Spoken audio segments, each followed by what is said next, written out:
Hare Krishna. May 17ರಿಂದ June 15 ತನಕ ಬರುವಂತಹ ಅಧಿಕ ಮಾಸ. ಅಧಿಕ ಮಾಸ ಅಂದರೇನು, ಯಾಕೆ ಇದಕ್ಕೆ ಅಧಿಕ ಮಾಸ ಅಂತ ಕರೀತಾರೆ? ಈ ಮಾಸವನ್ನು ಪುರುಷೋತ್ತಮ ಮಾಸ ಅಂತ ಕರೀತಾರೆ. ಪುರುಷೋತ್ತಮ ಅಂದರೆ ಏನು? ಪುರುಷೋತ್ತಮ ಮಾಸ ಅಂತ ಕರೆಯಲು ಕಾರಣವೇನು? ಪುರುಷೋತ್ತಮ ಯಾರು? ಸೈನ್ಸ್ ಏನ್ ಹೇಳುತ್ತೆ ಅಧಿಕ ಮಾಸದ ಬಗ್ಗೆ? ಹಿಂದೂ ಪಂಚಾಂಗದಲ್ಲಿ 2 ಗಣನೆಗಳು ಮುಖ್ಯ. ಒಂದು ಸೌರಮಾನ, ಸೂರ್ಯನ ಚಲನೆಯನ್ನು ಆಧರಿಸಿದ ತಿಂಗಳು. 2 ಚಂದ್ರಮಾನ ತಿಂಗಳು, ಚಂದ್ರನ ಚಲನೆಯನ್ನು ಆಧರಿಸಿದ ತಿಂಗಳು. ಈ 2ರ ಮಧ್ಯೆ ಇರುವ ವ್ಯತ್ಯಾಸವನ್ನು ಸರಿಪಡಿಸಲು ಅಧಿಕ ಮಾಸ ಬರುತ್ತದೆ. ಸೂರ್ಯನ ಚಲನೆಯನ್ನು ಆಧರಿಸಿದ ತಿಂಗಳು ಅಂದರೆ ಸೂರ್ಯ ಒಂದು ರಾಶಿಯಿಂದ ಇನ್ನೊಂದು ರಾಶಿಗೆ ಹೋಗುವಂತಹ ಸಮಯ. ಇದನ್ನು ಸಂಕ್ರಮಣ ಅಂತ ಕರೀತಾರೆ. ಅದೇ ರೀತಿ ಸಂಕ್ರಾಂತಿ ಅಂತ ಕೂಡ ಕರೀತಾರೆ. ಈ ರೀತಿಯಾಗಿ ಸೂರ್ಯನು 12 ರಾಶಿಗಳನ್ನು ಕೂಡ ಸಂಚರಿಸುತ್ತಾನೆ. ಒಂದು ರಾಶಿಯಿಂದ ಇನ್ನೊಂದಕ್ಕೆ ಹೋಗಲು ಸೂರ್ಯನು ಸರಾಸರಿ 30.4 ದಿನಗಳನ್ನು ತೆಗೆದುಕೊಳ್ತಾನೆ. ಅದೇ ರೀತಿ ಚಂದ್ರನು ಅಮಾವಾಸ್ಯೆಯಿಂದ ಅಮಾವಾಸ್ಯೆ ಅಥವಾ ಪೂರ್ಣಿಮೆಯಿಂದ ಪೂರ್ಣಿಮೆಯವರೆಗೆ ಒಂದು ಚಕ್ರವನ್ನು ಪೂರ್ಣಗೊಳಿಸಲು 29.5 ದಿನಗಳನ್ನು ತೆಗೆದುಕೊಳ್ತಾನೆ. ಸೌರಮಾಸ 30.4 ದಿನ, ಚಂದ್ರಮಾಸ 29.5 ದಿನ. ಇವೆರಡರ ನಡುವಿನ ವ್ಯತ್ಯಾಸ 0.9 ದಿನಗಳು. ಹೀಗೆ ಪ್ರತಿ ತಿಂಗಳು 0.9 ದಿನ ಹೆಚ್ಚಾಗುತ್ತಾ 2 ತಿಂಗಳಿಗೆ 1.1 ದಿನ, 6 ತಿಂಗಳಿಗೆ 5.4 ದಿನ, 12 ತಿಂಗಳಿಗೆ ಸುಮಾರು 11 ದಿನ. ಹೀಗೆ ಕೆಲವು ವರ್ಷಗಳಲ್ಲಿ ಸುಮಾರು 1 ಪೂರ್ಣ ತಿಂಗಳಷ್ಟು ವ್ಯತ್ಯಾಸ ಉಂಟಾಗುತ್ತದೆ. ಅದನ್ನು ಸರಿಪಡಿಸಲು ಅಧಿಕ ಮಾಸ.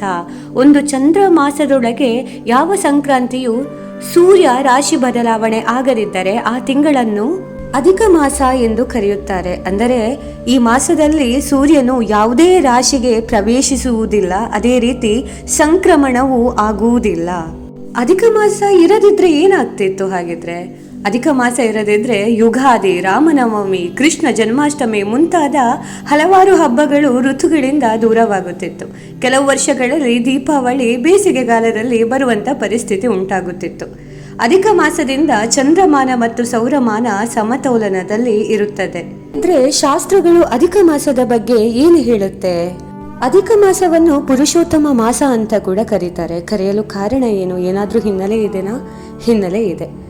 ಶಾಸ್ತ್ರದಲ್ಲಿ ಹೇಳುತ್ತೆ, ಒಂದೊಂದು ರಾಶಿಗೂ ಒಂದೊಂದು ನಕ್ಷತ್ರಕ್ಕೂ ಒಬ್ಬೊಬ್ಬ ಆದಿದೇವತೆ ಅಂತ ಇರ್ತಾನೆ.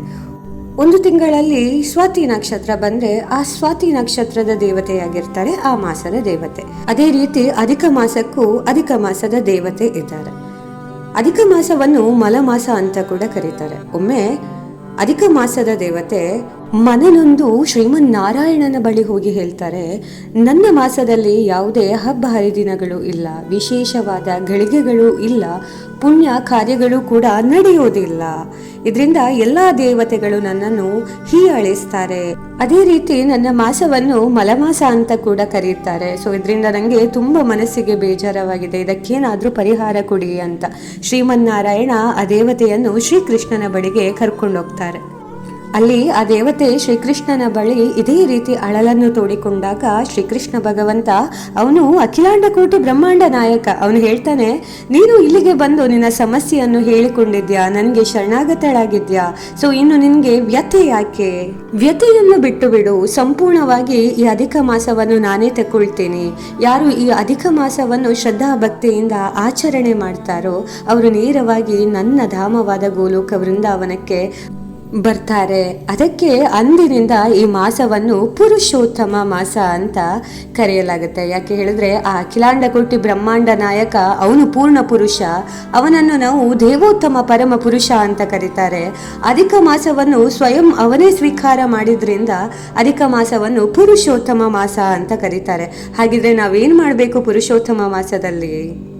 ತುಂಬ ಸರಳ, ನಿಷ್ಕಲ್ಮಶ ಪ್ರೇಮದಿಂದ ಆದಷ್ಟು ಹರಿನಾಮ ಮಾಡುವಂಥದ್ದು, ಭಗವಂತನ ಶ್ರವಣ ಕೀರ್ತನ, ಶ್ರೀಮದ್ ಭಾಗವತ, ಭಗವದ್ಗೀತೆಯ ಮುಖ್ಯವಾಗಿ ಪುರುಷೋತ್ತಮ ಯೋಗವಾದ 15ನೇ ಅಧ್ಯಾಯ, ಭಗವಂತನ ಅಷ್ಟಕಗಳು, ಮುಖ್ಯವಾಗಿ ನಂದಾಷ್ಟಕಂ ಆಗಿರ್ಬೋದು, ಚೌರಾಷ್ಟಕಂ ಆಗಿರ್ಬೋದು, ರಾಧಾಷ್ಟಕಂ ಆಗಿರ್ಬೋದು, ಇದನ್ನು ಮುಖ್ಯವಾಗಿ ಪಠನೆ ಮಾಡುವಂಥದ್ದು.